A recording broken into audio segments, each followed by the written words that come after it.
The rain hammered against my windshield like bullets, each drop exploding in blurry starbursts that made the Manhattan streets look like an abstract painting of desperation. My hands trembled on the steering wheel of my ancient Honda Civic as I checked the rear-view mirror for the 100th time in 10 minutes. Derek's silver BMW was still there, weaving through traffic 3 cars behind me, his headlights cutting through the storm like predatory eyes. 23 years old, and I was running for my life from the man I'd once thought I loved. Come on, I whispered to my car, pressing harder on the accelerator as another red light approached. The engine wheezed in protest, a sound I'd grown accustomed to over the past year of scraping together every penny for my physical therapy certification while working double shifts at the rehabilitation clinic. Everything about my life had been held together with hope and determination until Derek Morrison decided I belonged to him. The light turned green, and I gunned it, my tires slipping slightly on the slick asphalt. Derek's car surged forward too, closing the gap between us. I could see his silhouette through his windshield, phone pressed to his ear, probably calling his buddies to help corner me somewhere I couldn't escape. My ribs still ached from his last conversation with me 3 days ago, when I'd tried to break things off for the final time. He'd grabbed me hard enough to leave bruises, his fingers digging into my arms as he screamed about how nobody left Derek Morrison, how I was his property, how he'd make sure I understood that one way or another. I'd been hiding at my friend Sarah's apartment since then, but somehow he'd found me tonight, followed me as I tried to drive home, stalked me through the rain-soaked streets like I was prey, and he was something hungry and vicious. The speedometer crept toward 45 as I navigated the narrow streets of the financial district, where towering glass monuments to capitalism loomed on either side like glittering tombstones. At this hour, most of the buildings were dark except for scattered windows where someone was working late or security guards made their rounds. Derek's BMW gained another car length. My phone buzzed in the passenger seat, and without looking, I knew it was him. He'd been calling and texting for the past 20 minutes, each message more threatening than the last. The most recent one I'd glimpsed at a red light had been simple and terrifying. "You can't run forever, Elena." But I could try. I yanked the steering wheel left onto Madison Avenue, tires screaming in protest as I took the turn too fast. The Civic fishtailed slightly before regaining traction, and I heard Derek's engine roar behind me as he followed. Rain continued to pummel my car with increasing intensity, turning the world outside into a watercolor nightmare where everything bled together. That's when I saw the intersection ahead, where Madison crossed with East 47th. The traffic light was cycling through its colors, and I had maybe 30 seconds before it went red again. If I could make it through, and Derek got stuck behind the light, maybe I could lose him in the maze of side streets beyond. I pressed the accelerator to the floor. The Honda's engine protested with a sound like a dying animal, but the speedometer needle crept toward 50. The intersection grew larger in my windshield, and I could see the cross-traffic beginning to slow as their light shifted to yellow. Almost there. That's when I noticed the black SUV. It was stopped at the cross street, waiting for the light to change. A massive Escalade that looked like it belonged to someone important. Someone who could afford to drive a vehicle that cost more than I'd make in 2 years. Even through the rain and darkness, I could tell it was immaculate, with tinted windows so dark they reflected the streetlights like black mirrors. The traffic light ahead of me flickered from yellow to red. I should have stopped. Any rational person would have stopped. But Derek's headlights were right behind me, and Rational had abandoned me the moment I'd realized he was following me home. I had seconds to decide: stop and face whatever Derek had planned, or run the red light and hope the cross-traffic would give me enough of a head start to disappear. I chose to run. My Civic shot through the intersection just as the cross-traffic light turned green. I caught a glimpse of the Escalade beginning to move, its driver probably assuming the intersection was clear. Time slowed to honey-thick seconds. I saw my car's trajectory intersect with the SUV's path, saw my speedometer hovering near 50, saw the exact moment when my ancient Honda collided with what had to be the most expensive vehicle I'd ever been close to. The impact sent me forward against my seatbelt, my airbag exploding in my face with a chemical smell and the force of a punch. The world became a symphony of crushing metal, breaking glass, and the screaming protest of 2 engines that had suddenly stopped doing what engines were supposed to do. Then silence, broken only by the steady patter of rain on twisted metal and the hiss of escaping steam. I sat stunned for a moment, tasting blood from where I'd bitten my tongue, my ears ringing from the crash. My car had come to rest at an angle that blocked most of the intersection, its front end crumpled against the rear quarter panel of the Escalade. "Oh God," I whispered, the reality of what I'd just done crashing over me like ice water. "Oh God, oh God, oh God." I'd just rear-ended someone's very expensive SUV while running a red light, even if I had insurance, which was laughably inadequate. This was going to financially destroy me. And that was assuming the other driver didn't press charges for reckless driving. With shaking hands, I managed to unbuckle my seatbelt and push my driver's door open.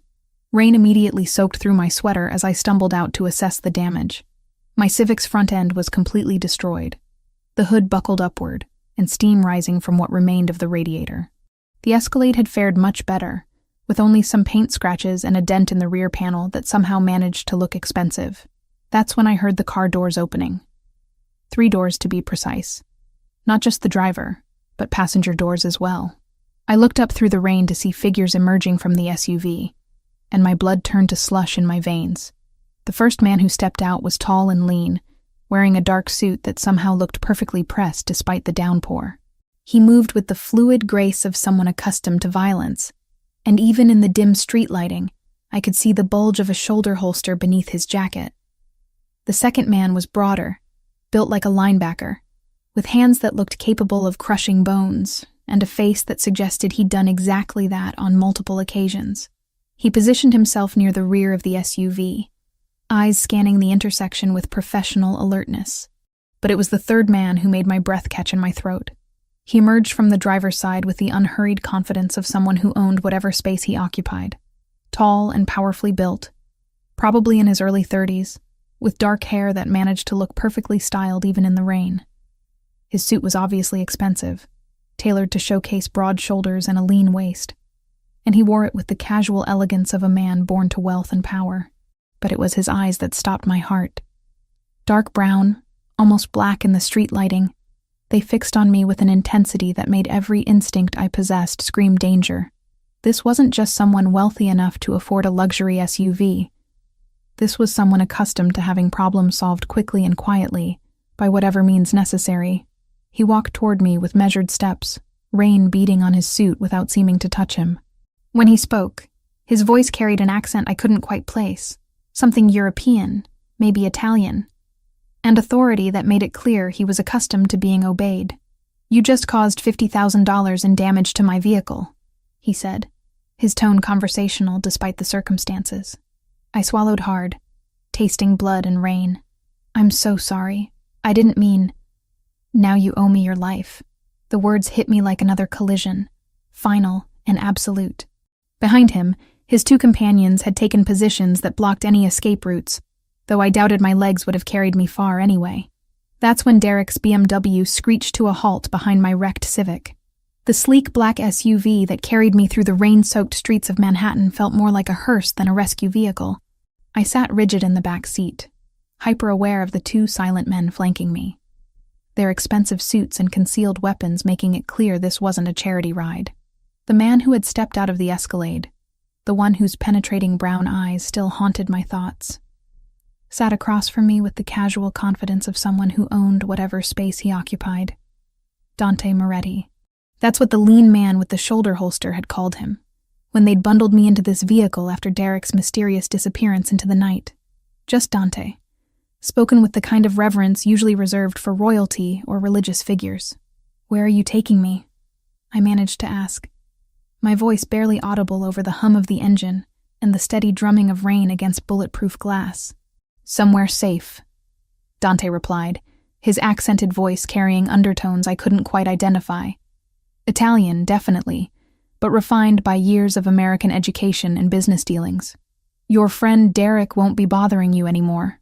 The way he said it sent ice through my veins. Derek's silver BMW had simply vanished from the intersection, along with its driver, as if neither had ever existed.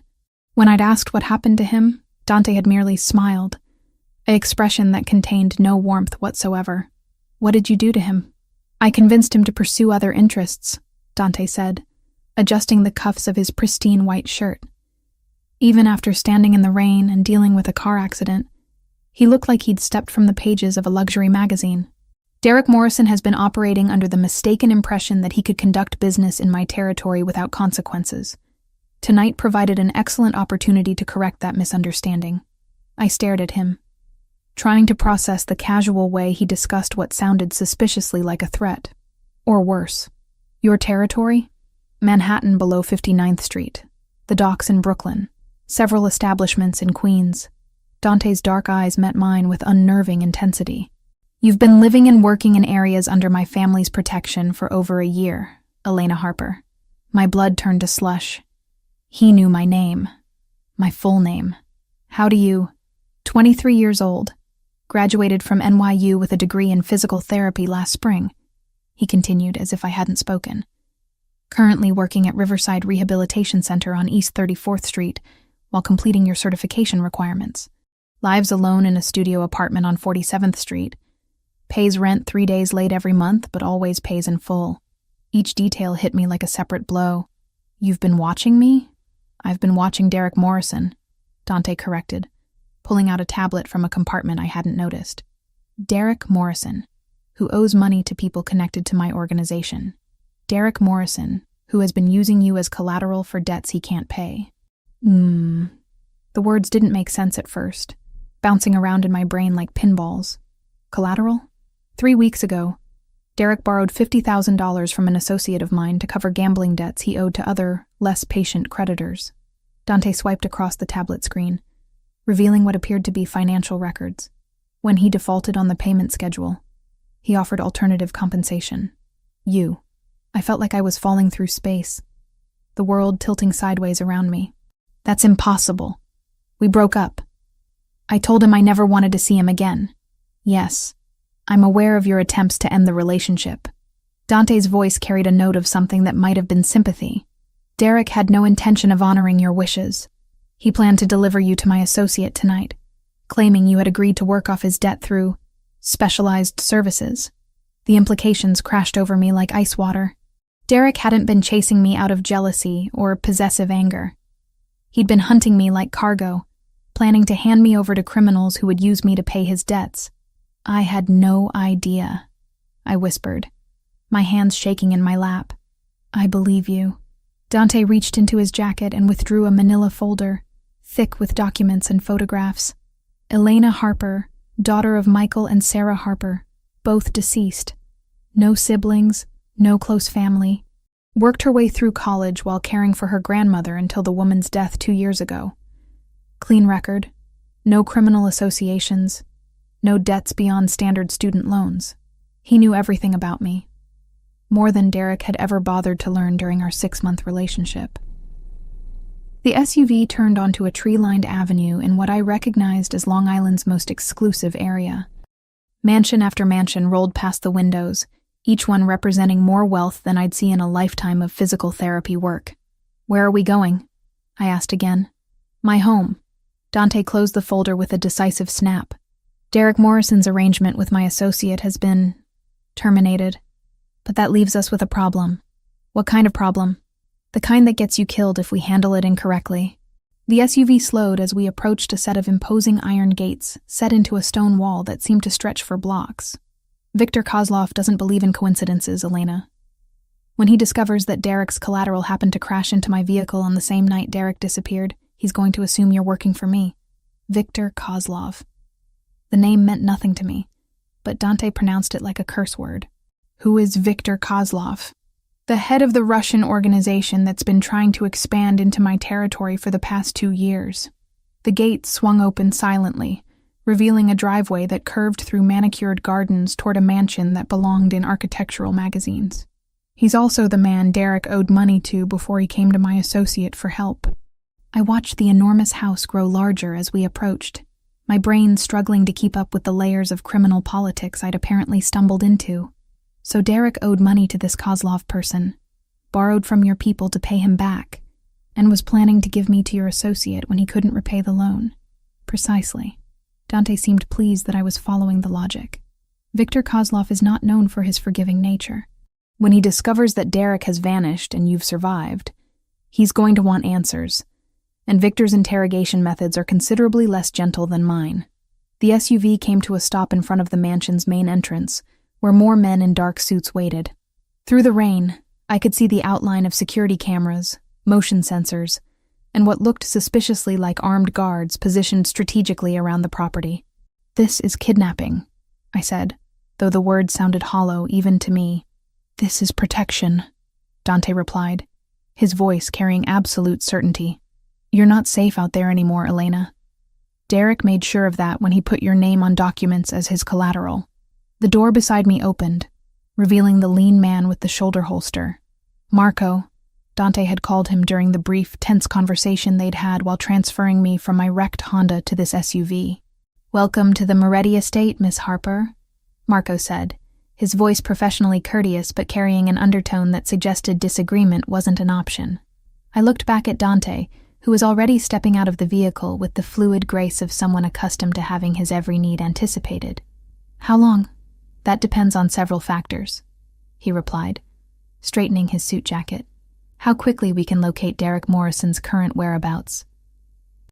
How much information Victor Kozlov already has about tonight's events. How effectively we can convince him that you pose no threat to his operations. And if you can't convince him," Dante's smile returned, cold and sharp as winter steel, "then we'll have to explore other options."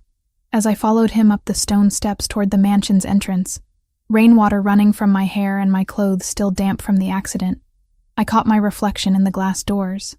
I looked exactly like what I was, a 23-year-old physical therapy student who had stumbled into something far beyond her understanding.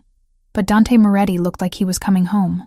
The foyer that greeted us was larger than my entire apartment, with marble floors that reflected the light from a crystal chandelier and artwork that probably cost more than I'd make in 5 years. Everything spoke of old money, established power, and the kind of security that came from being untouchable.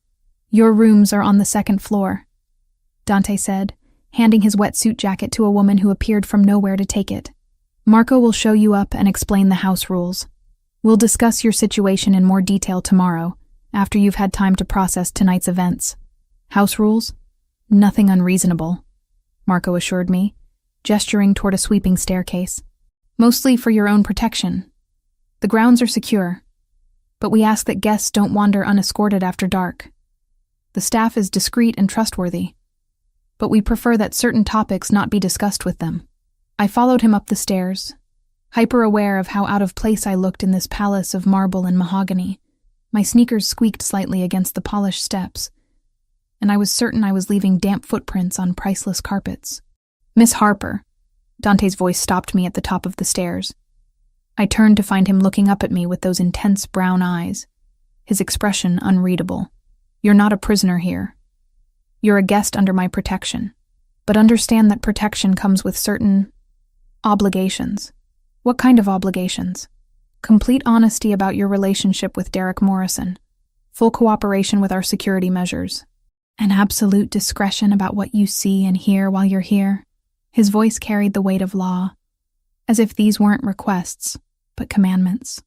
"Can I count on your compliance?"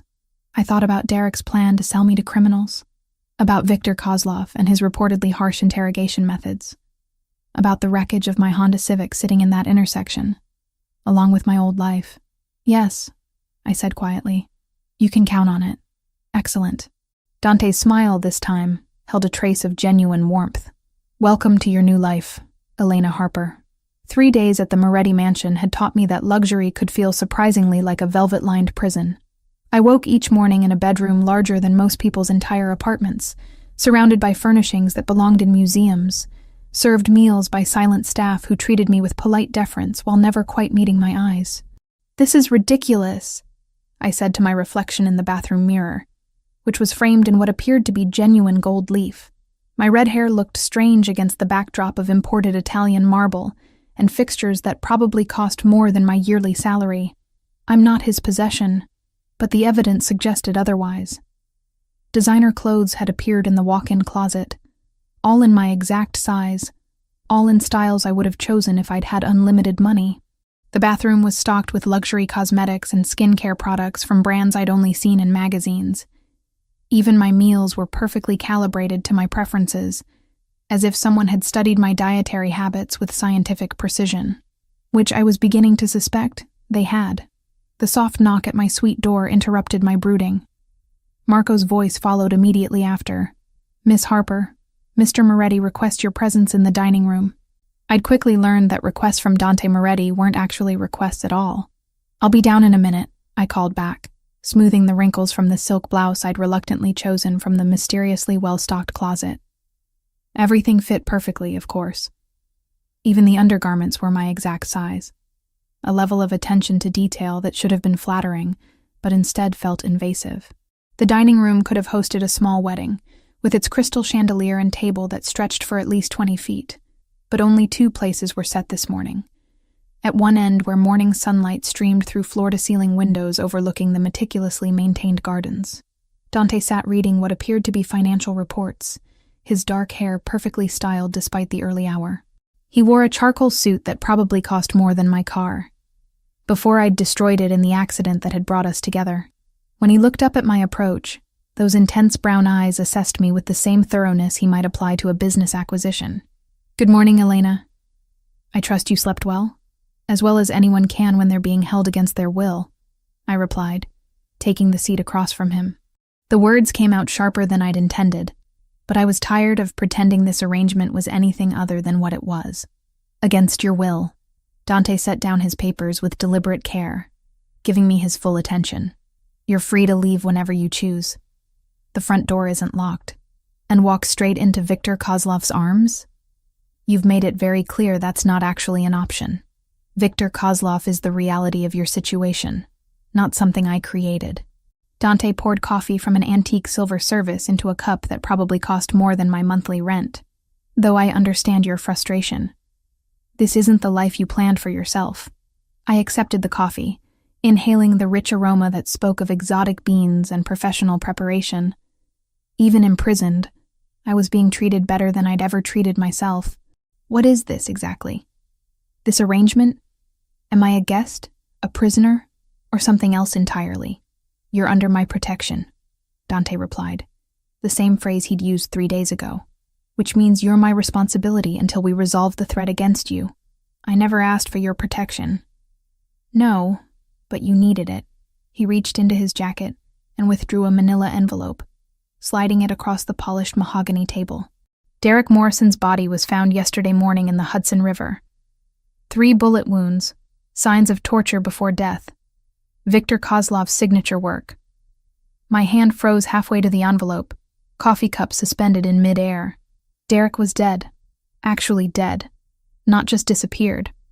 The man who'd terrorized me, who'd planned to sell me like property, was now fish food in New York's most polluted waterway. "How do you—" "Because I have sources throughout the city's criminal networks," Dante interrupted gently. "Derek Morrison attempted to negotiate directly with Viktor Kozlov yesterday morning. He offered to provide information about my operations in exchange for forgiveness of his debts." I forced myself to pick up the envelope, though my hands shook slightly. Inside were photographs, crime scene shots that made my stomach lurch. Derek's body, bloated and pale, pulled from the water. Police reports, medical examiner findings. Viktor didn't believe Derek had access to useful intelligence, Dante continued, his voice matter-of-fact despite the graphic evidence spread between us. But he was very interested to learn about the woman Derek had offered as collateral. The woman who'd crashed into my vehicle on the same night Derek disappeared. "He thinks I'm working for you. He thinks you're either working for me, or you possess information that could be valuable to him. Either way, he wants very much to have a conversation with you." Dante's smile held no warmth. Viktor Kozlov's conversations tend to be brief but extremely unpleasant.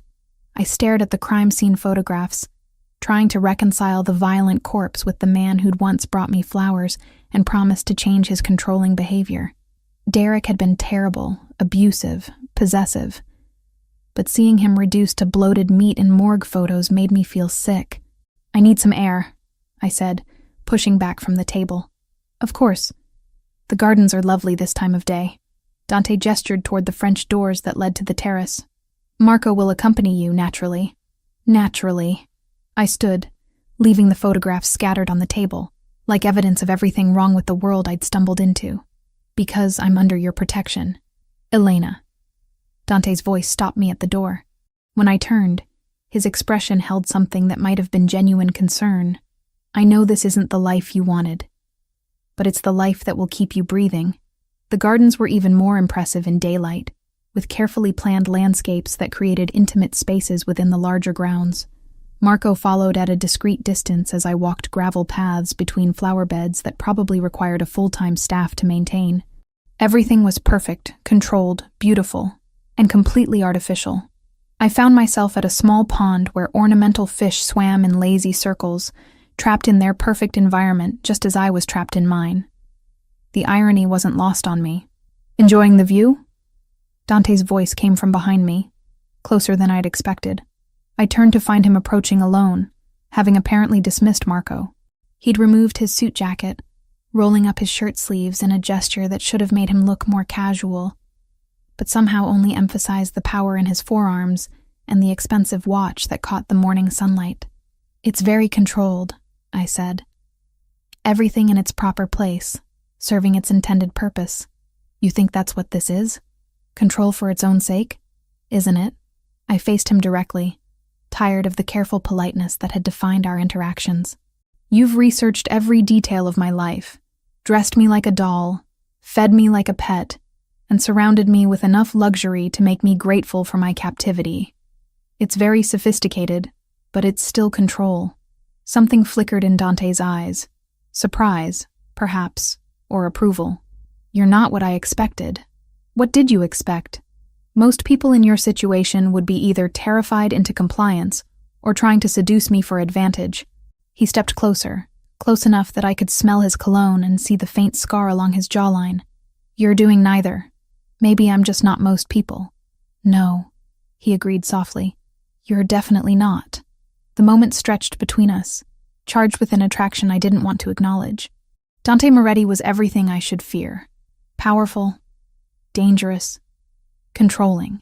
But standing here in his perfect garden, I couldn't ignore the way my pulse quickened when he looked at me like I was something rare and valuable. Tell me something, I said, breaking the tension before I did something stupid. The night you found me, when I crashed into your car, you were leaving a meeting, weren't you? Something to do with Viktor Kozlov. Dante's expression shuddered slightly. Yes. What kind of meeting requires bulletproof vehicles and armed escorts?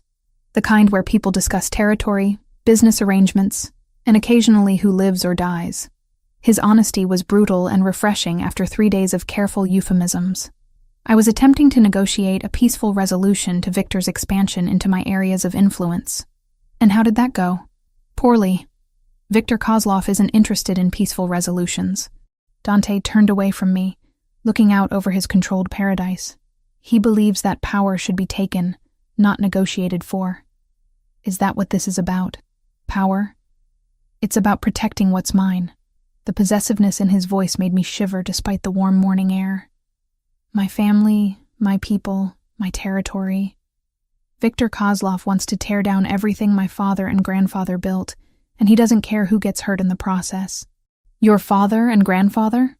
The Moretti family has controlled certain aspects of New York's economy for 3 generations, Dante said, as casually as he might discuss the weather. Shipping, construction, waste management, import-export, legitimate businesses with unofficial aspects. And Viktor wants to take that away from you. Viktor wants me dead, and my organization absorbed into his. Dante turned back to face me, his expression deadly serious. The night you crashed into my car, I was returning from our final attempt at negotiation. He'd made it clear that war was inevitable. The weight of that statement settled over me like a lead blanket. I wasn't just caught between 2 men. I was caught between 2 armies preparing for battle. Where does that leave me? Safer here than anywhere else in the city, Dante replied, until we can eliminate the threat Viktor poses. Eliminate the threat, I repeated. You mean kill him? I mean protect what matters to me. Dante's eyes met mine with an intensity that made my breath catch. And you matter to me, Elena. More than you should, considering how we met. The admission hung in the air between us like a bridge I wasn't sure I was ready to cross. Dante Moretti was offering me something. Protection. Luxury. possibly even affection. But the price was my freedom, my old life, any chance of being anything other than a kept woman in a criminal's paradise. I need to think, I said finally. Of course. Dante stepped back, giving me space but not breaking eye contact. Take all the time you need. But remember, out there, you're Elena Harper, physical therapy student with no protection and no resources. Here, you're under the protection of the Moretti family. That means something in this city. As he walked away, leaving me alone with the ornamental fish and my complicated thoughts, I realized he was right about one thing. I wasn't most people. Most people would have chosen safety over uncertainty, luxury over freedom. But I was beginning to understand that most people had never felt the dangerous pull of Dante Moretti's attention, or the terrifying possibility that being his might be exactly what I'd been searching for without knowing it. The attack came at 3:17 a.m., announced by the sound of breaking glass and the sharp crack of automatic weapons fire echoing through the mansion's marble corridors. I bolted upright in bed, my heart hammering against my ribs as adrenaline flooded my system. The security lights outside my window had activated, bathing the grounds in harsh white light that revealed dark figures moving with military precision between the carefully manicured hedges. This wasn't a robbery. This was war. My bedroom door burst open before I could fully process what was happening. Marco appeared in tactical gear, his face grim as he swept the room with practiced efficiency. Miss Harper, we need to move. Now. What's happening? Kozlov's people found us. Marco was already at the closet, pulling out clothes and throwing them at me. Get dressed. We have maybe 3 minutes before they breach the main house. I scrambled into jeans and a sweater, my fingers shaking as gunfire continued to erupt from multiple directions. Through the windows, I could see muzzle flashes lighting up the darkness like deadly fireflies.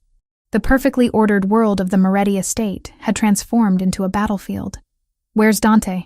Coordinating the defense. Marco checked his weapon with the efficiency of someone who'd done this before.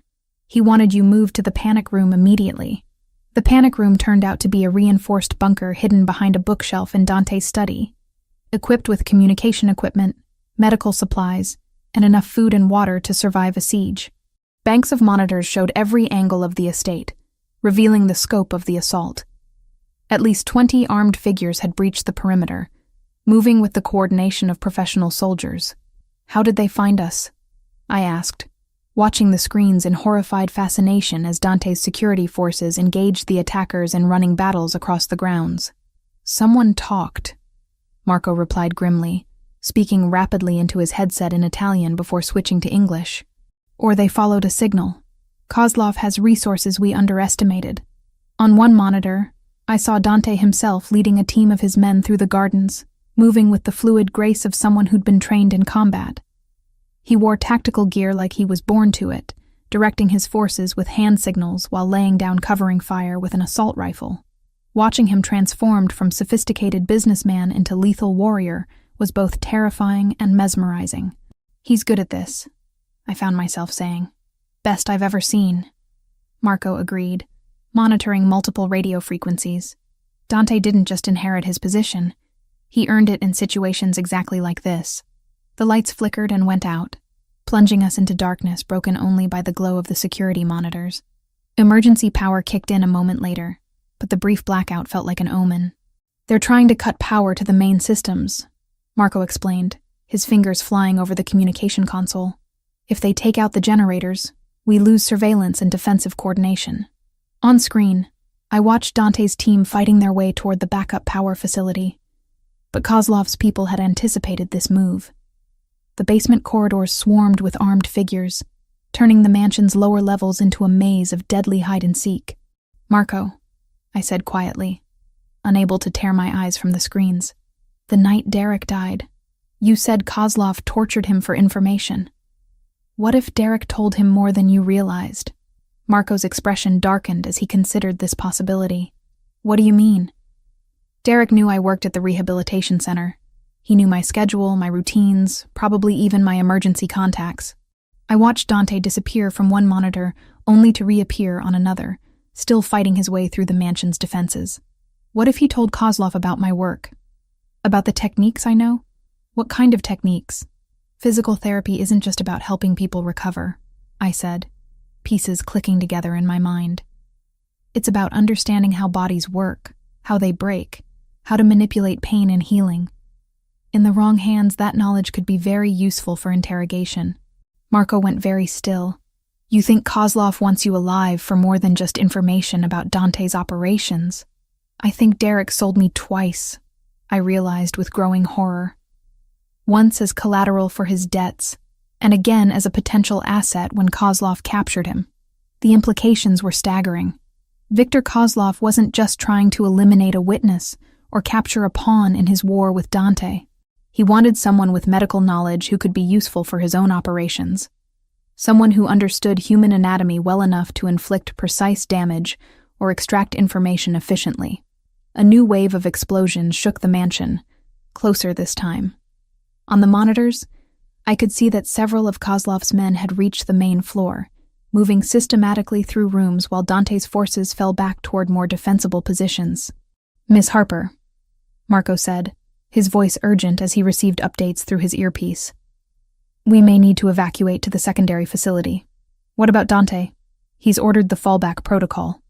If we can't hold the main house, everyone retreats to the warehouse district where we have better tactical advantages." I watched the screens as the battle raged through the mansion I'd called home for the past week. The library where Dante and I had shared coffee. The gardens where we'd walked and talked. The dining room where he'd shown me photographs of Derek's corpse. All of it was being torn apart by men with automatic weapons and military training. "There," I said, pointing to one monitor that showed Dante pinned down behind an overturned couch in what looked like the main foyer. "He's trapped. 3 of Kozlov's men had him in a crossfire, using the cover of the marble pillars to advance on his position. I could see the calculation in their movements. They weren't trying to kill him quickly. They wanted to capture him alive, probably for the same reasons they wanted me. Marco, we have to help him. Miss Harper, my orders are to keep you safe. Dante would rather die than have you put in danger trying to save him. But what if there's another way?" I studied the monitors, my physical therapy training kicking in as I analyzed the tactical situation like a complex rehabilitation case. I know this house better than Kozlov's people do, and I know things about combat injuries that could be useful. What are you thinking? "The service corridors," I said, tracing routes on the monitor screens. "The ones the staff use to move around without disturbing guests. They connect to every major room, including the foyer where Dante's pinned down." Marco shook his head. "Too dangerous. More dangerous than letting Viktor Kozlov capture the head of the Moretti family?" I met his eyes directly. "You said Dante earned his position. Let me earn mine." For a long moment, Marco wrestled with conflicting loyalties, his duty to protect me against his need to save his boss. Finally, he reached for a weapons case I hadn't noticed before. "If we're doing this," he said grimly, "you follow my lead exactly. No heroics, no improvisation. Understood?" "Understood." As Marco armed me with a compact pistol and explained the basics of point-and-shoot combat, I realized I was crossing a line I could never uncross. Elena Harper, physical therapy student, would never have considered charging into a gunfight to save a man she barely knew. But Elena Harper was disappearing, replaced by someone harder, more decisive, more willing to fight for what mattered to her. And Dante Moretti, dangerous, powerful, protective Dante, had somehow become what mattered most. The service corridors were narrow and dark, lit only by emergency lighting that cast everything in hellish red shadows. Marco moved ahead of me with practiced stealth, communicating through hand signals as we navigated the maze of passages that honeycombed the mansion. We could hear the gunfire above us, muffled by marble and hardwood, but still close enough to make my pulse race. Twice we had to freeze as footsteps passed overhead, Kozlov's men searching rooms and calling to each other in what sounded like Russian. "There," Marco whispered as we reached a junction that connected to the main foyer. Through a service grate, we could see Dante's position. He was bleeding from a wound on his left arm, using his good hand to return fire while calculating options that were rapidly running out. "When I give the signal," Marco breathed in my ear, "you provide covering fire toward the pillars on the right. Don't try to hit anything. Just make noise and keep their heads down. I'll circle around and take them from behind." I nodded, gripping the pistol with hands that were steadier than I'd expected. The weight of the weapon felt foreign, but not uncomfortable. Like a tool I'd always been meant to hold. Now? Marco whispered. I kicked out the service grate and opened fire toward the marble pillars, the pistol bucking in my hands as I squeezed the trigger repeatedly. The sound was deafening in the enclosed space, and I could see chips of marble flying as my shots went wide of their targets. But it worked. Kozlov's men dove for cover, their attention divided between Dante's position and this new threat from an unexpected angle. In that moment of confusion, Marco appeared behind them like a ghost, his weapons speaking with deadly precision. When the shooting stopped, 3 bodies lay motionless on the marble floor, and Dante was staring at me with an expression of amazement and something that might have been pride. "Elena," he said, rising from his position behind the couch. "What the hell are you doing here?" "Saving your life," I replied, surprised by how calm my voice sounded despite the adrenaline coursing through my system. Dante crossed the foyer in quick strides, pulling me against his chest with his good arm while Marco secured the area. I could feel his heart racing against mine, smell the scent of gunpowder and expensive cologne, feel the warmth of his breath against my hair. "You could have been killed," he said roughly. "So could you, Elena." The way he said my name carried weight, promise, claim. When he pulled back to look at me, his brown eyes held an intensity that made everything else, the gunfire, the danger, the bodies on the floor, fade into background noise. "You're in danger because of me," he said softly. "I know. This isn't going to get easier. Kozlov won't stop until one of us is dead." I thought about Derek's corpse in the Hudson River, about the men who'd just tried to capture us both, about the choice I was making by standing here in Dante's arms instead of demanding to be taken somewhere safe. "Then don't leave me out of it," I said, meeting his gaze directly. "If I'm going to be in danger anyway, let me be in it with you." Something shifted in Dante's expression, a decision made in the space between one heartbeat and the next. Then his mouth was on mine, claiming me with a kiss that tasted of gunpowder and desperation, and promises neither of us was ready to speak aloud. When we broke apart, both breathing hard, the mansion had fallen silent around us. The battle for the Moretti estate was over, but the war with Viktor Kozlov had only just begun, and I was no longer just collateral damage in that war. I was a willing participant, armed and dangerous and completely, irrevocably committed to the man who held me like I was worth fighting the entire world to protect. The discovery came 3 days after the attack, hidden in Marco's personal effects like a bomb waiting to detonate what remained of my trust. I'd been looking for first aid supplies in his room. He'd been unconscious since taking a bullet during the siege, when I found the encrypted phone tucked inside a hollowed-out book on his nightstand. The messages were in Russian, but the contact name was clear enough. V. Kozlov.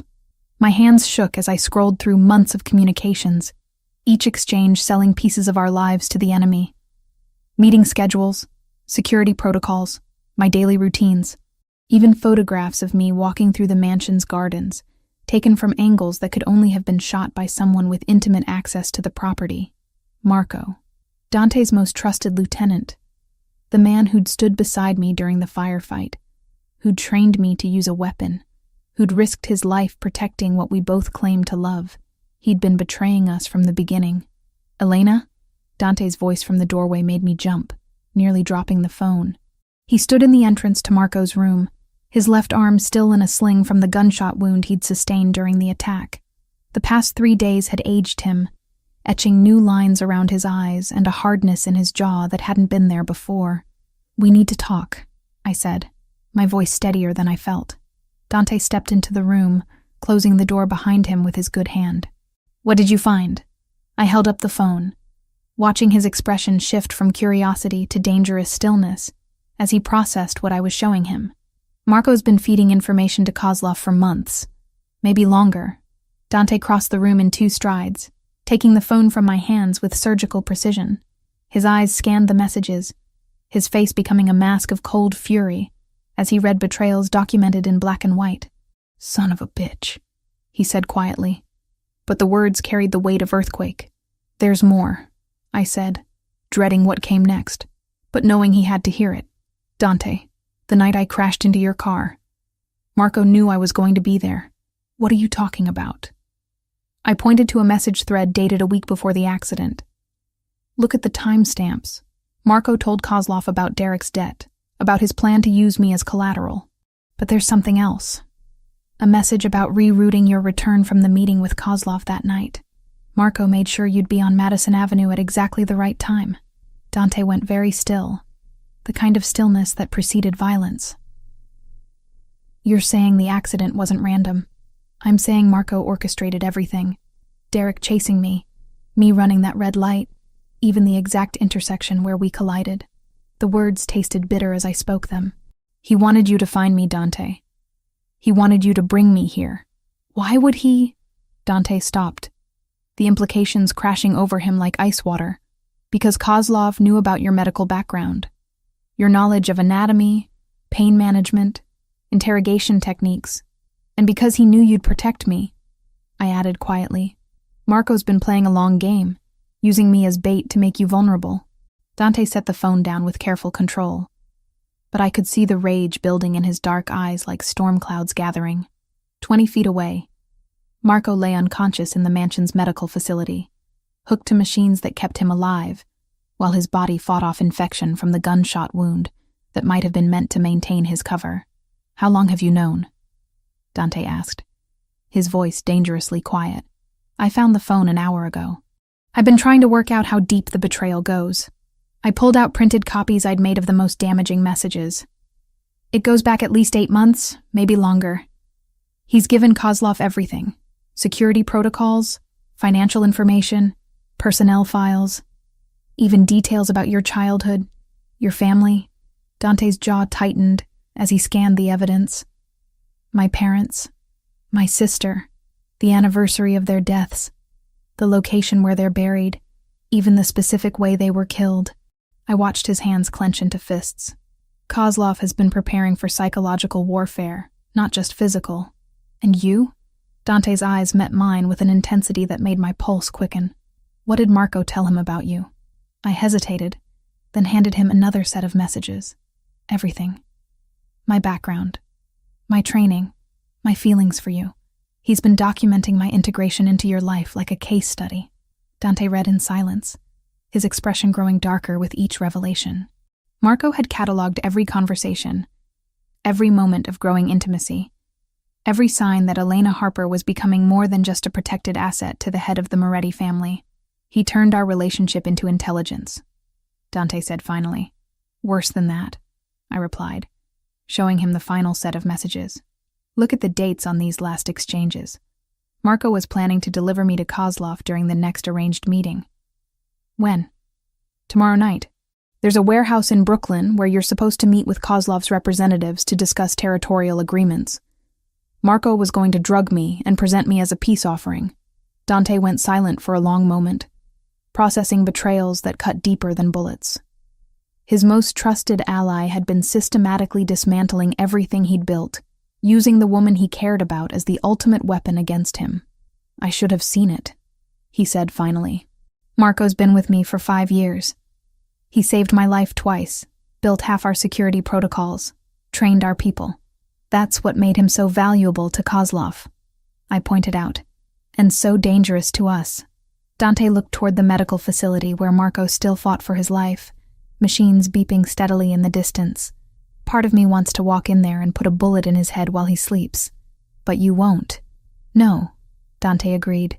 Because I need him alive long enough to find out what other surprises he's planted in our organization. And because... He paused, searching for words. Because you've taught me that not every problem should be solved with violence.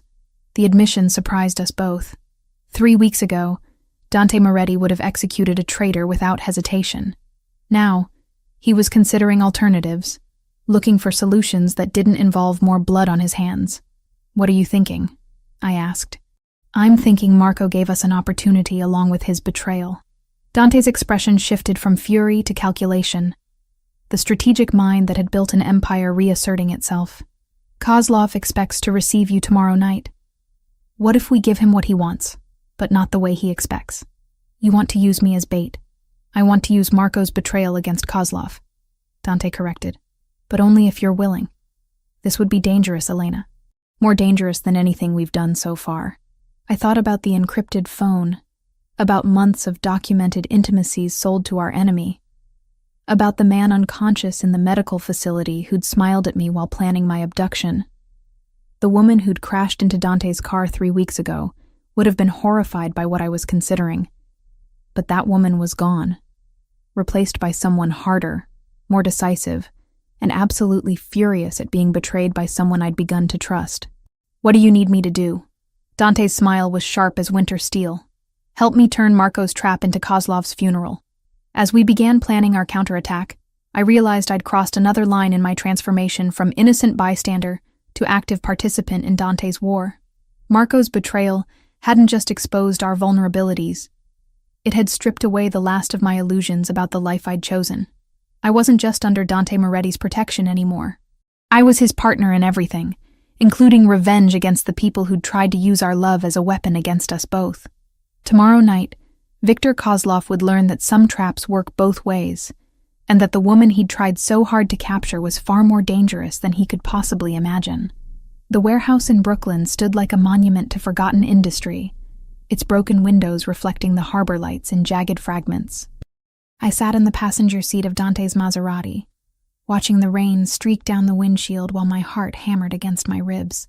In 12 hours, this place would host a meeting that would either end the war with Viktor Kozlov or get us both killed. "You don't have to do this," Dante said for the 5th time since we'd left the mansion. His hands gripped the steering wheel with white-knuckled intensity, and I could see the conflict warring in his brown eyes. "We can find another way."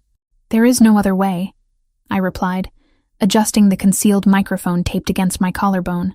"Marco's betrayal gave us one chance to turn this around. If we don't take it, Kozlov will keep coming until one of us is dead."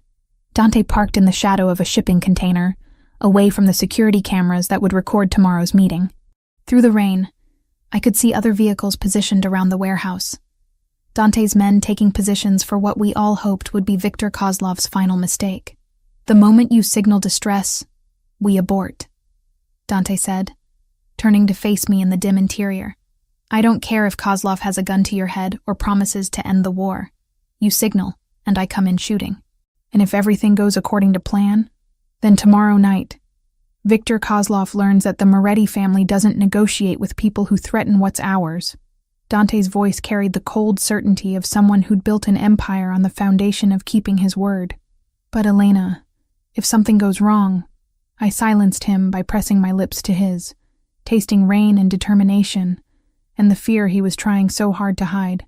When we broke apart, both breathing hard, I could see my own resolve reflected in his eyes. "Nothing's going wrong," I said. "Marco gave us everything we need to know about Kozlov's operation, his security protocols, his personnel, even his psychological profile.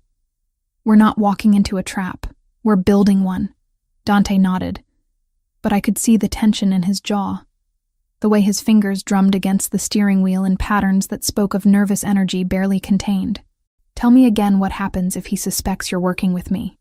"He won't," I said with more confidence than I felt. According to Marco's files, Kozlov expects his prisoners to show fear, defiance, or attempts at seduction. I'm going to give him something else entirely, which is useful information he can verify, delivered by someone too terrified to lie. I adjusted the hidden recording device one more time. "Kozlov thinks he's getting a frightened physical therapy student who was in the wrong place at the wrong time. By the time he realizes what I actually am, it'll be too late." The plan was elegant in its simplicity. Marco's encrypted phone contained detailed intelligence about Kozlov's operation. Locations, personnel, financial structures, everything we needed to cripple his organization. But that intelligence was useless unless we could get close enough to verify it and identify targets for elimination. My role was to play the terrified victim while secretly documenting everything I saw and heard. The recording equipment would capture conversations, locations, and personnel details that Dante's forces could use to coordinate simultaneous strikes against Kozlov's entire network. "And your brother?" Dante asked quietly. The question hit like ice water. 3 hours ago, we'd received confirmation that James Harper, the brother I'd mourned for 5 years, was not only alive, but serving as one of Kozlov's most trusted lieutenants. The revelation had nearly broken something fundamental inside me, but it also provided the final piece of our plan. "James is the reason this will work," I said, though the words tasted bitter. "Kozlov will want to use our reunion as psychological leverage. He'll bring James to the meeting to demonstrate his power over me. And when you see him, I'll do what needs to be done." I met Dante's gaze directly. James made his choice when he faked his death and joined Kozlov. Now I'm making mine. The truth was more complicated than I wanted to admit. Part of me still remembered the brother who'd taught me to ride a bike, who'd protected me from bullies, who'd promised to always be there when our parents died. But that James Harper had died in the car accident 5 years ago. The man working for Viktor Kozlov was someone else entirely. Someone who'd used my grief as cover for his new criminal career. "I need you to promise me something," Dante said, his voice rough with emotion. "What?" "Promise me that no matter what happens tomorrow night, you'll remember that you chose this life. You chose us." His hand found mine in the darkness of the car, fingers intertwining with desperate intensity. "Because after tomorrow, there's no going back, Elena. You'll be as deep in this world as I am." I thought about the woman who'd crashed into his car 3 weeks ago. Elena Harper, physical therapy student, living paycheck to paycheck and dreaming of a quiet, normal life. That woman felt like a stranger now. Someone I'd once known but could barely remember. "I'm already there," I said quietly. "The moment I chose to fight beside you instead of hiding behind you, I crossed that line. Tomorrow night isn't about becoming something new. It's about finishing what we started." Dante brought our joined hands to his lips, pressing a gentle kiss to my knuckles. "What we started," he repeated. "I like the sound of that. Even though it means I'll know all your secrets, every detail of how the Moretti family operates, especially because of that." Dante's smile held warmth and possessiveness in equal measure. A queen needs to understand the kingdom she's going to rule. The word hung between us like a promise and a question. Queen. Not just a protected asset or a cherished lover, but an equal partner in everything Dante had built, and everything we would build together. "Is that what I am?" I asked. "Your queen? You're whatever you want to be," Dante replied. "But if you're asking what I want you to be," he paused, searching for words. "I want you to be the person who stands beside me when the world tries to tear us apart. I want you to be the voice that reminds me there's more to power than fear. I want you to be the reason I build something worth protecting instead of just something worth fighting for." I stared at him in the dim light. This dangerous man who'd somehow become the center of my world. 3 weeks ago, the idea of ruling a criminal empire would have horrified me. Now, the possibility felt like destiny finally revealing itself. "Ask me again after tomorrow night," I said finally, "when we've eliminated Kozlov and secured our future. Ask me then if I want to be your queen." Dante's laugh was soft and full of dark promise. "Oh, I will. And when I do, I already know what your answer will be." As we drove back toward the mansion through the rain-soaked streets of Brooklyn, I realized he was right. The woman who'd fled from Derek Morrison's abuse had evolved into someone who would walk willingly into Viktor Kozlov's trap. The frightened crash victim had become a predator capable of using her own brother as bait. Tomorrow night would test everything we'd built together. Our trust, our strategy, our love, and our willingness to do whatever it took to protect what mattered most. But I wasn't afraid anymore. Fear was for people who had something to lose. Elena Harper had lost everything the night she crashed into Dante Moretti's SUV. What emerged from that wreckage was someone stronger, more dangerous, and absolutely committed to building an empire worth ruling alongside the man who'd shown her what it meant to choose power over safety. Tomorrow, Viktor Kozlov would learn the difference between a victim and a queen. By the time he understood his mistake, it would be far too late to correct it. The Brooklyn warehouse felt like a cathedral of shadows when I walked through its rusted doors, my footsteps echoing in the vast emptiness above. Viktor Kozlov sat at a metal table in the center of the space, flanked by 6 armed men whose faces belonged on wanted posters. Even seated, he radiated the kind of casual menace that came from decades of getting his way through violence. But it was the man standing behind him that made my breath catch in my throat. James Harper looked exactly like our father. The same auburn hair, the same sharp jawline, The same green eyes I saw in my own mirror each morning. 5 years had hardened him, adding muscle to his frame and lines to his face. But he was unmistakably my brother. The brother I'd mourned, whose funeral I'd attended, whose grave I'd visited every year on the anniversary of his supposed death. "Hello, sister," James said, his voice carrying an accent I didn't recognize. Russian, maybe, or something Eastern European. "You look well, considering the circumstances." Viktor Kozlov leaned back in his chair, studying me with pale blue eyes that missed nothing. He was younger than I'd expected, maybe 45, with silver hair slicked back and hands that looked soft until you noticed the scars across his knuckles. "Miss Elena Harper," he said, pronouncing each syllable with careful precision. "The woman who has caused me so much trouble." "I didn't cause you anything," I replied, letting fear creep into my voice while the hidden recording equipment captured every word. "I was just in the wrong place at the wrong time." "Were you?" Kozlov gestured for me to sit in the chair across from him, positioned perfectly to catch every angle from the cameras I knew Dante had placed throughout the warehouse. "Or were you exactly where Dante Moretti wanted you to be?" I sat down carefully, letting my hands shake as I placed them on the metal table. "I don't know what you mean." "Your brother has told me fascinating things about your childhood, Elena. About how you always were too curious for your own good, always inserting yourself into situations that didn't concern you." Kozlov's smile held no warmth. "It seems some things never change." James moved to stand beside Kozlov's chair, and I could see the expensive watch on his wrist, the tailored suit that spoke of money and influence. My dead brother had done very well for himself in the criminal underworld.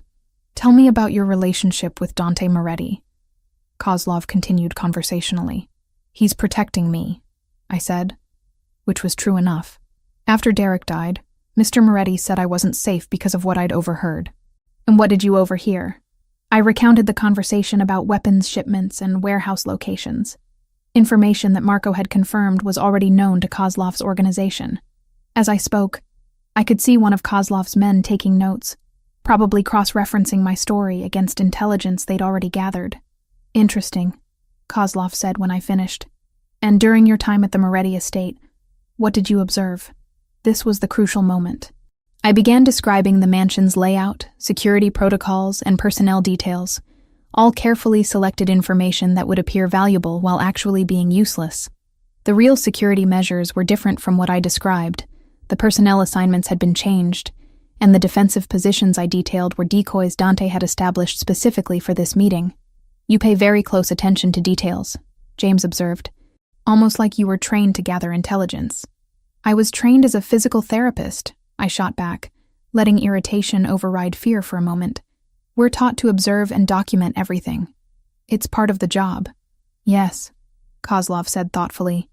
"Your medical training. That's actually why you're here, Elena." He stood up, walking around the table with predatory grace. "You see, I've been looking for someone with your specific skills.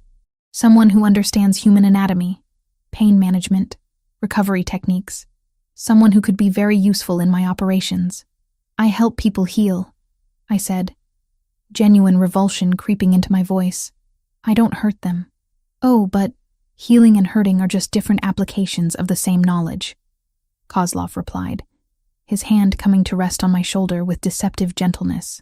"And I think you'd be surprised what you're capable of when properly motivated." That's when the lights went out. Emergency lighting kicked in a moment later, casting everything in hellish red shadows, but by then Dante's assault team was already moving. I dove under the metal table as gunfire erupted from multiple directions, the warehouse becoming an echo chamber of violence and shouting. Kozlov's men were professionals, but they'd been expecting a negotiation, not a coordinated military strike. Dante's forces moved with surgical precision, each team hitting predetermined targets, while communications equipment jammed Kozlov's ability to call for reinforcements. Through the chaos, I saw James diving for cover behind a shipping container, his hand reaching for a weapon that had been hidden beneath his jacket. The brother I'd mourned was reaching for a gun, preparing to kill the people trying to save me. "Elena, move." Dante's voice cut through the gunfire as he appeared at the warehouse entrance, leading his second wave of attackers. I scrambled from under the table, staying low as bullets whined overhead.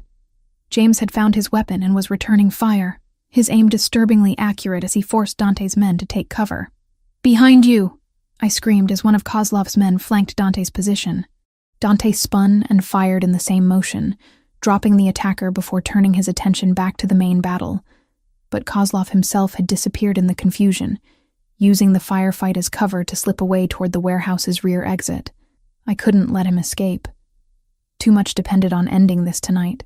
Without conscious thought, I ran toward the back of the warehouse, ducking between shipping containers and following the sound of Kozlov's retreating footsteps.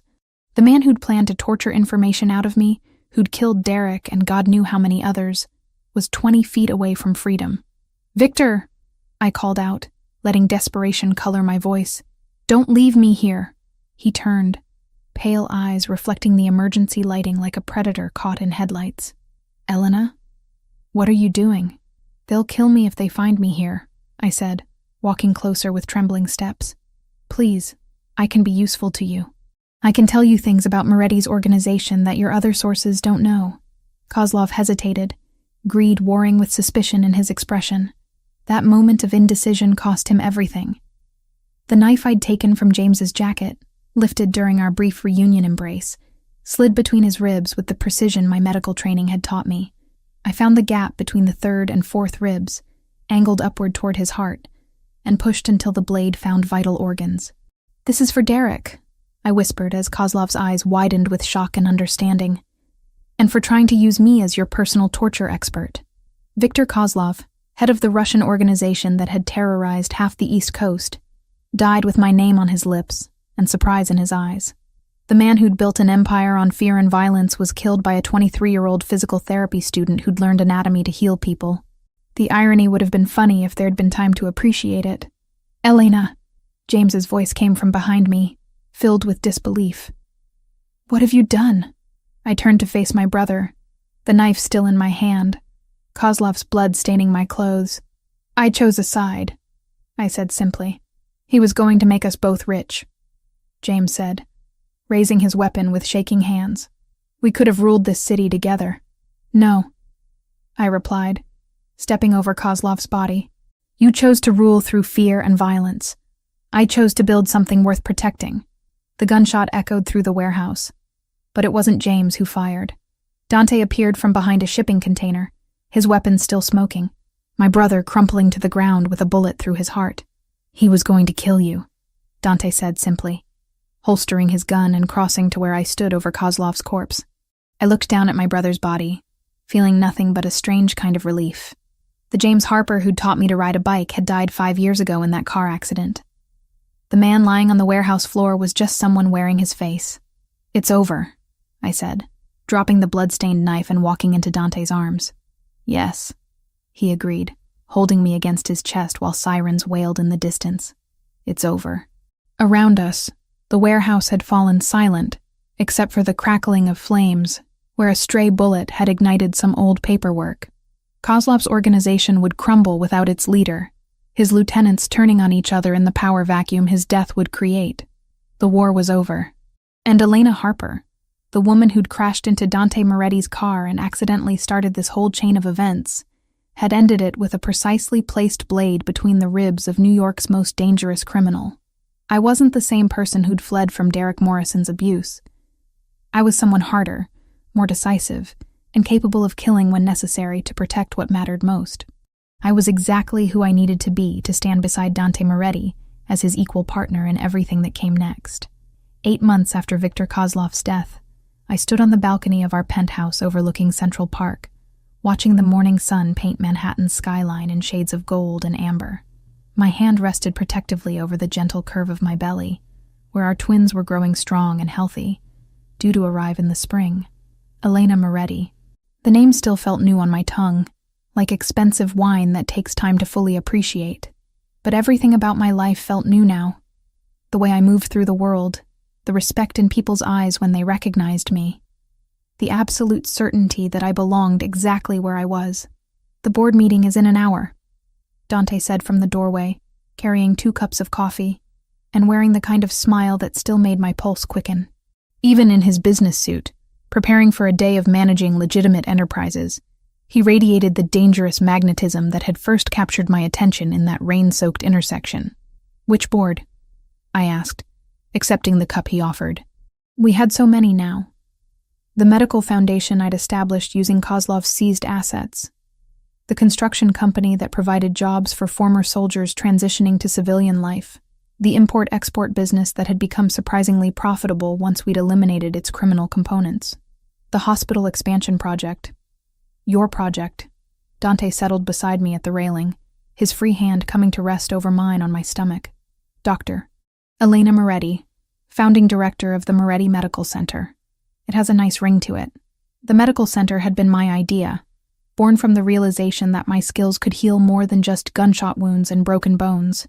We were building a state-of-the-art facility in Queens, designed to serve the communities that traditional healthcare often overlooked.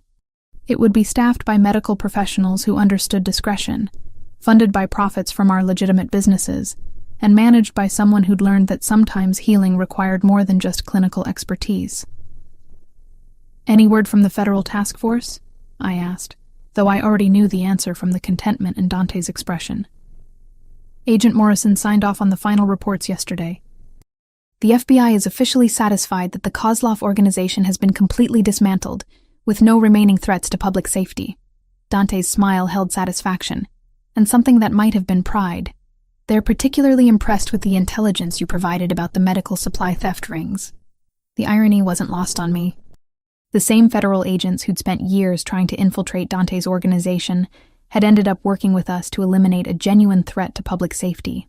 My detailed knowledge of Kozlov's operations, combined with Dante's strategic expertise, had led to the arrest of over 40 criminals involved in everything from human trafficking to pharmaceutical theft.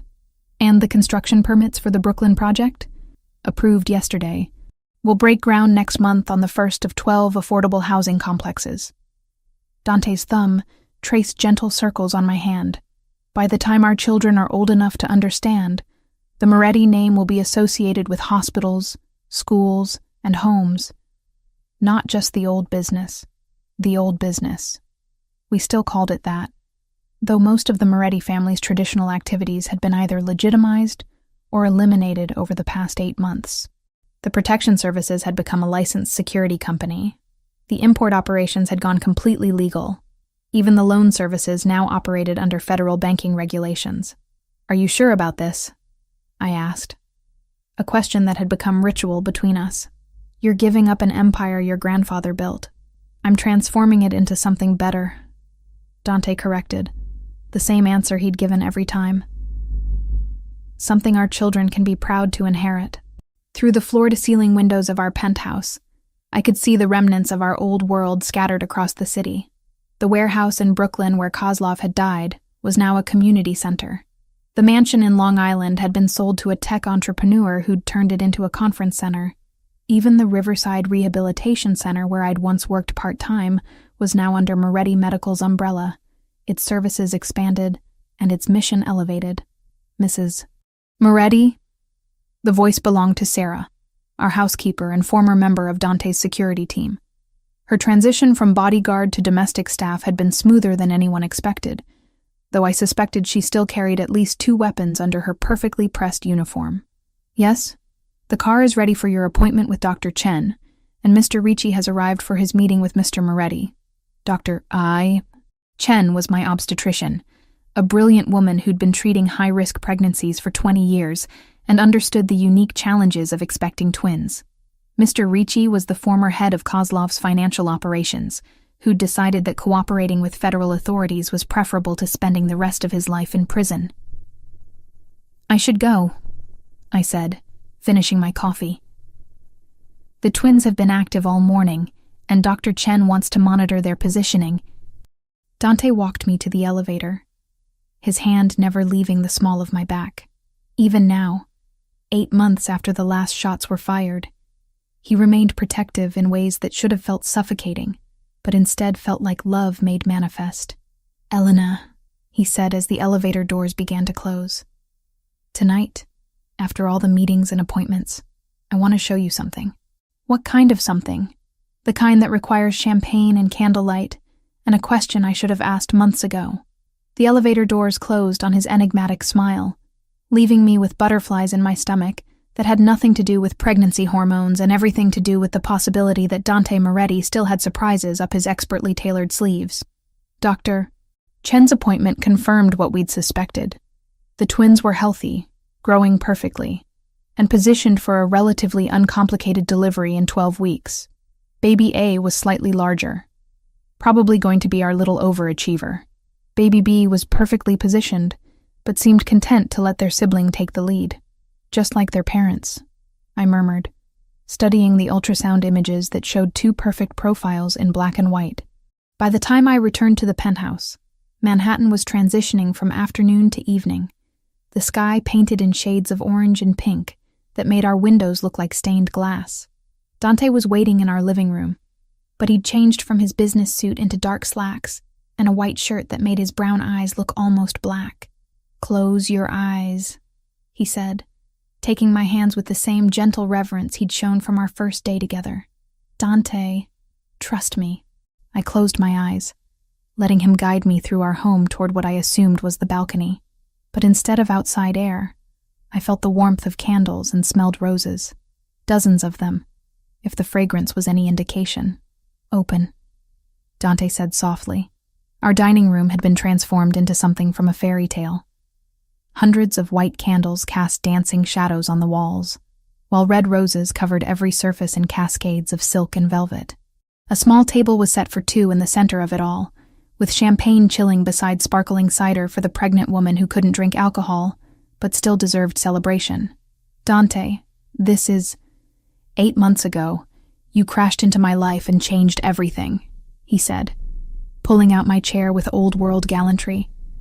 "You took a spoiled crime prince and turned him into a man worthy of building something beautiful." I sat down, overwhelmed by the romance of the gesture and the love shining in his eyes. "You did that yourself. I just gave you a reason." "No," Dante said, moving to stand beside my chair. "You gave me everything." That's when he dropped to one knee, producing a ring box from his pocket with the flourish of a magician performing his greatest trick. The diamond inside caught the candlelight and threw it back in rainbow fragments, but it was the expression on Dante's face that took my breath away. "Elena Harper Moretti, mother of my children, partner in all things, queen of everything we've built together," he said, his voice rough with emotion. "Will you marry me?" I stared at him through tears of joy and love and overwhelming gratitude for the strange chain of events that had brought us to this moment. "We're already married," I pointed out, laughing through my tears. "We had the ceremony 6 months ago. We had a business arrangement," Dante corrected, sliding the ring onto my finger above my wedding band. "Two people making strategic decisions about their future. This time, I'm asking Elena Moretti, the woman who chose to stay, who chose to fight, who chose to build something beautiful from the wreckage of everything we used to be." "Yes," I said, pulling him up for a kiss that tasted like champagne and promises, and the absolute certainty that we had built something worth protecting. "Yes to all of it." As Dante spun me around our candle-lit dining room, I caught my reflection in the windows that overlooked our city. The woman looking back at me bore little resemblance to the frightened physical therapy student who'd crashed her Honda Civic into a stranger's SUV on a rainy night in Manhattan. Elena Moretti was someone stronger, more dangerous, and absolutely committed to the empire she'd helped transform from criminal enterprise into legitimate dynasty.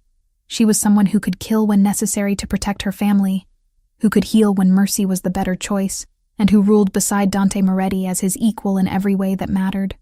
Our children would inherit hospitals and schools instead of territories and tribute. They would grow up knowing that their parents had chosen love over fear, construction over destruction, and each other over everything else the world had offered. The transformation was complete, irreversible, and absolutely perfect. And it had all started with a car accident on a rainy night, when a woman fleeing her past collided with a man who would become her future.